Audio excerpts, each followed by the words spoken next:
adalah jamaah dari Jember siang hari ini, tepatnya pukul 10 siang sampai di Masjid Bawah Tanah Tuban. Semoga jamaah semuanya sehat walafiat, terkabul apa hajat dan permohonannya. Ikuti terus perjalanan kami bersama Bahapitu Studio Record. Monggo sandale sing boten dibungkus, dicangking, sing dibungkus biar dicangking dilepas. Monggo.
berdoa nih. Pesona Islami kali ini hadirkan masjid yang unik. Biasanya kan kubah masjid menjulang tinggi gitu ya, di langit gitu. Tapi beda halnya dengan masjid yang satu ini, Bella. Wah, ini pasti Aris lagi ngomongin tentang Masjid Ashabul Kahfi alias Masjid Perut Bumi di Kota Wali Tuban kan? Betul sekali. Di dalam gua yang gelap dan lembab, inilah Masjid Ashabul Kahfi Perut Bumi Al-Maghribi berada. Tempat ini dulunya tempat pembuangan sampah. Dengan kerja keras, Kiai Haji Suban Mubarok akhirnya bisa mengubahnya menjadi sebuah masjid yang unik. Tempat ini dulunya merupakan sebuah gunung yang bernama Gunung Gedongonggo yang merupakan tempat tinggal dari makhluk gaib dan juga para jin. Namun oleh Syekh Maulana Maghribi yang ingin mengusir jin tersebut, caranya dengan menginjakkan kaki beliau di atas gunung yang akhirnya terbentuklah sebuah gua yang kini dikenal sebagai Masjid Perut Bumi.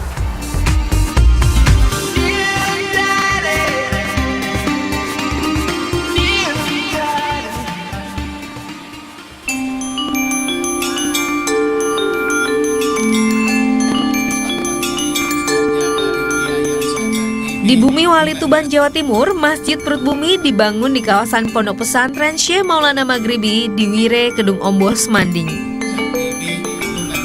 Jika kubah masjid lainnya menjulang tinggi, beda halnya dengan masjid yang satu ini. Di permukaan tanah yang terlihat hanya pintu masuknya saja, yang berupa gapura dengan kaligrafi yang diukir pada teks huruf Jawa kuno dan huruf Arab.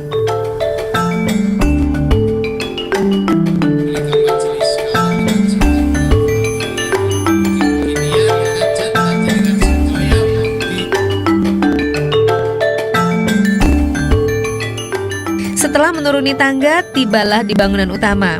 Bangunan ini baru dibangun pada 2002. Arsiteknya adalah pendiri dari masjid, Kiai Haji Suban sendiri. Beraneka hiasan dari batu pualam menambah keindahan bangunan utama ini.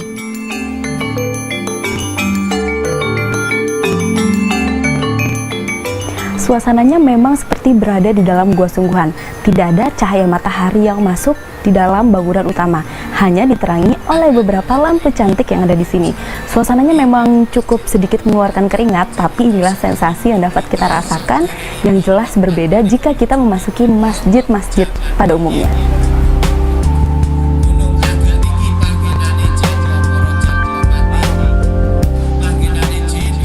Tidak cukup dengan keindahan bebatuan alam, Kiai Haji Suban menambahkan ikon dari beberapa negara, seperti candi, miniatur Ka'bah yang sering digunakan untuk manasik haji, dan ada pula bola dunia yang terbuat dari marmer. Memang Islam itu adalah dari Rasulullah rahmatan lil ummah. Jadi Islam itu melindungi umat dari umat Buddha, Kristen, Katolik. Itu nggak ada beda.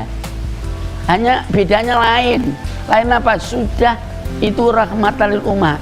Jadi Islam ini tidak boleh melindungi Islam tok. Dari Buddha, Kristen, Nasrani, Yahudi, itu semua lindungan Rasulullah SAW. Maka gua ini digambar 9 negara. Dia maksud dari bangunan yang kita perbaiki ini adalah memberi contoh umat. Jadi seperti Ka'bah ada Hajar Aswadnya untuk manasik haji, iya dah. Ada yang seperti itu. Memang untuk milik umat, seluruh umat. Tidak pandang Islam dong. Dari Buddha, Kristen, Katolik masuk. Ya memang saya diperintah harus 3 tahun sebelumnya kita sudah diperintah untuk mencari pesantren. Di dalam gua kan bingung, mana bisa kita. Alhamdulillah dengan izin Allah ketemu.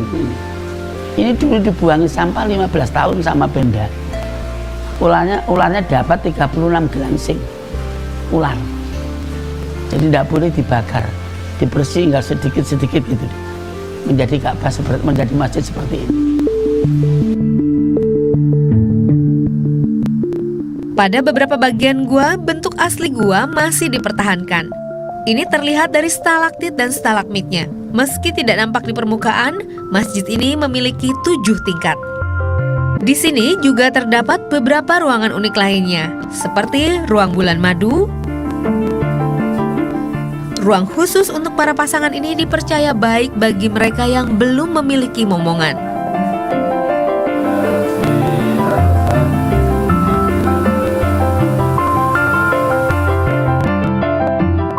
Pengalaman berdoa dalam Masjid Perut Bumi menjadi sensasi tersendiri bagi para pengunjung yang datang. Makanya meski masjid ini belum jadi 100%, namun yang datang sudah banyak sekali. Rencananya pembangunan masjid ini baru akan selesai pada tahun 2027.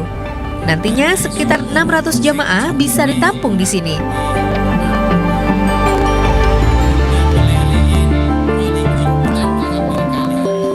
Alhamdulillah, barokai para wali tungane para kiai para alim ulama ten mriki insyaallah toya barokah saking mriki saged damel lantaran ikhtiar kangge pengobatan. Lah mangke nek badhe nunjuk waosaken bismillahirrahmanirrahim ping 3 tahan nafas. Nembe toya barokah diunjuk nek badhe sari dioles-olesaken bagian sing sakit. Tapi penyakitipun berat, penyakitipun dalam amanah saking al-maghfirah toya barokah niki diken nambahi kacang ijo beras ketan ireng. Diken ngendam sumengi kangge toya barokah saking mriki injingipun dimasak didadosaken bubur damel masake kangge toyane klopo degan cengkir gading kuning niku seperti amanah saking al-maghfirah. Mugi-mugi beto barokah kangge jamaah ingkang gadhe penyakit hamga diangkat penyakit kali Allah Subhanahu wa taala. Jamaah kang hormati badhe nuwun toya barokah saking Perut Bumi saged tentang pojok mriku. Mangke saged nuwun ten inggil pintu keluar. Nah niku pintu keluar pojok mriku. Alhamdulillah setunggal tahun sepindah wontenipun bulan Maulid niki ya nyiapaken wasilah kangge jamaah ingkang gadhe usaha tani, usaha dagang sing ngersakaken barokah wasilah saking yai mangke saged nuwun dhateng mriki. Niku disiapaken kangge jamaah ingkang gadhe usaha tani, usaha dagang. Wujudipun wasilah beras kuning insyaallah pun ditungani pun diasma'i kali yai. Sedaya dipun niati sedekah kangge pembangunan majelis mriki, diniati sedekah kalih dosa kangge pembangunan mriki saged nuwun wasilah dhateng wingking mriku. Pun cegat singkat kula atur sejarahe pilih atur kula ucapan kula sambutane kula dhateng panjenengan kathah khilafe, kata salahe kurang sae utawi kurang sopan kula nyuwun agunge pangapunten kang sak kathah-kathahipun. Kula akhiri ihdinas siratal mustaqim. Wassalamualaikum warahmatullahi wabarakatuh.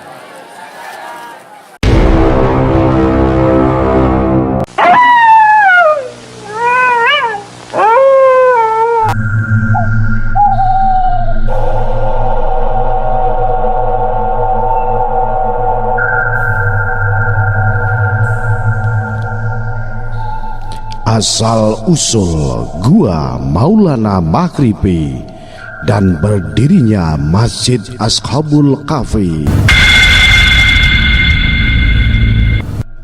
Tanah Jawa dulu pada asalnya gung liwang liwung, tidak ada yang menghuni dan tidak dapat dihuni oleh manusia. Dalam istilah Jawa sering disebut dengan jalmo moro, jalmo mati. Setelah itu tanah Jawa diberi tumbal oleh seseorang yang bernama Syekh Subakir. Yang tumbal tersebut ditanam di Gunung Tidar Magelang. Konon tumbal yang dibuat oleh Syekh Subakir untuk mengamankan tanah Jawa itu hanya sampai masa 2000 tahun dari tahun hijrah Rasulullah Sallallahu Alaihi Wasallam. Syekh Subakir adalah dulunya seorang yang beragama Buddha yang mengembara melalang buana. Jagoan perang di Timur Tengah, tidak ada yang mampu mengalahkannya. Akan tetapi pada saat perang melawan Sayyidina Ali radhiyallahu an, ia kalah lalu masuk Islam dan diberi nama Subakir yang kelak diutus untuk membuat tumbal di tanah Jawa. Setelah tanah Jawa diberi tumbal, akhirnya di daerah Jakarta, Banten, Serang, Banyuwangi, Situbondo, Malang, Besuki, Pamanukan, dan yang lainnya sudah bisa ditempati.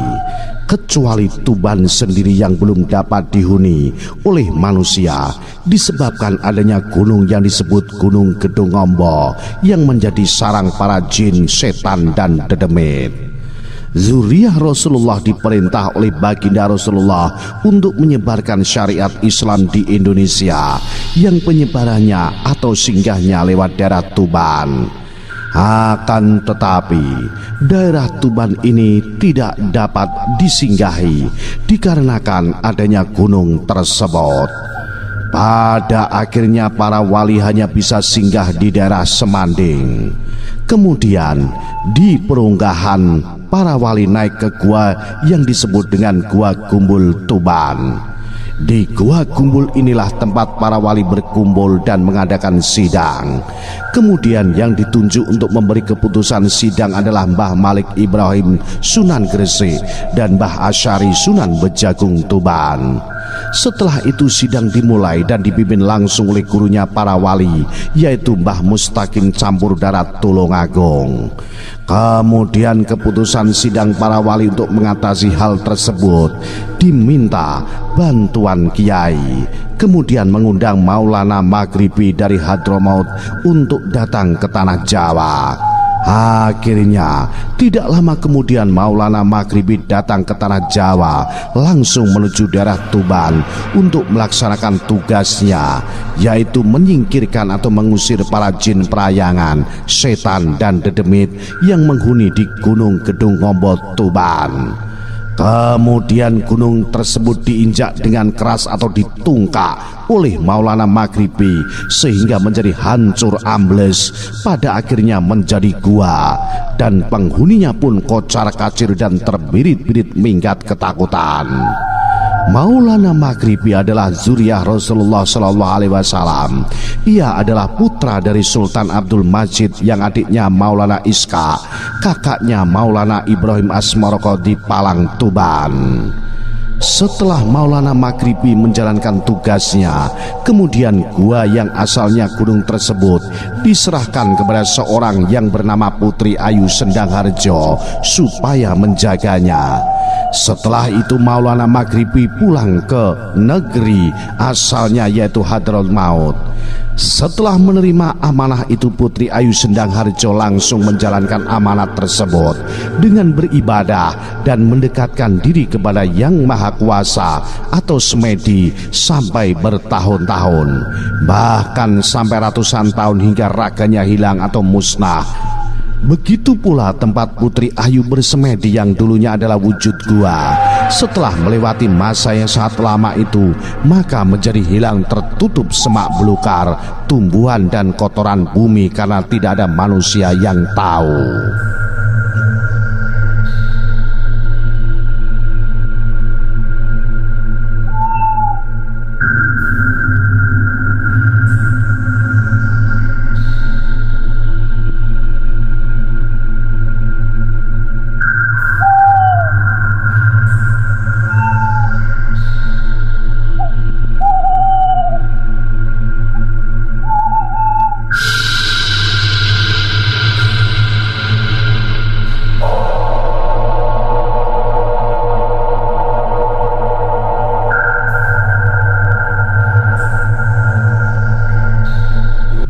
Dan bagaimana penemuan Gua Ashabul Kahfi menjadi masjid perut bumi? Pada awalnya Kiai Haji Subkan Mubarok asal Modo, Lamongan. Kemudian Kiai Haji Subkan Mubarok mendapatkan wangsit dari sesepuh untuk mencari guanya wali dan disuruh mendirikan pesantren di dalamnya. Namun Kiai Haji Subkan masih bingung karena belum mendapatkan petunjuk tempat yang jelas. Tetapi Kiai Haji Subkan pantang menyerah dan terus berusaha mencarinya dan selalu istikharah minta petunjuk dari Allah Subhanahu wa SWT sampai beberapa tahun. Setelah kurang lebih 3 tahun berusaha dan berdoa, akhirnya pada tahun 2002 Masehi, Kiai Subhan mendapatkan petunjuk yang sudah jelas yang berada di daerah Tuban. Kemudian setelah Kiai Subhan menemukan gua tersebut, Kiai Subhan membeli tempat itu yang keadaannya sudah menjadi semak belukar dan sangat kotor. Karena tempat tersebut tempat pembuangan sampah selama 15 tahun oleh pihak pemerintah Kabupaten Tuban. Pada tahun 2002, tepatnya pada tanggal 10 Muharram 1423 Hijriah, Kiai Subhan Mubarak mulai membuka tempat ini dengan dibacakan istighosah dan doa-doa bersama para Kiai Habib, dan diantaranya adalah Kiai Haji Abdullah Fakih Langitan beserta putra-putranya, Kiai Haji Sohib Jepara, Kiai Haji Abdurrahman Panyuran, Gus Adib Asomadiah Tuban, Habib Alwi Bojonegoro, Habib Muhammad Sugih Waras, Habib Sagi Gresik. Setelah selesai dibacakan istighosah dan doa-doa, Kiai Haji Subhan Mubarak mulai turun tangan membuka gua dengan dibantu para kodam-kodamnya dan juga bersama santri yang jumlahnya 38 orang.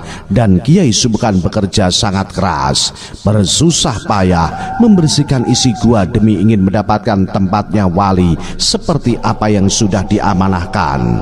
Dan hal ini berlangsung sampai 18 bulan hingga akhirnya gua dapat ditempati, kemudian diberi nama Pesantren Perut Bumi Al-Maghribi Tuban, dan di dalamnya juga didirikan sebuah masjid yang diberi nama Ashabul Kahfi, dan tempat ini dibangun terus-menerus sampai sekarang seperti yang sudah kita lihat. Singkat cerita tentang Masjid Ashabul Kahfi atau Pesantren Perut Bumi Maghribi Tuban.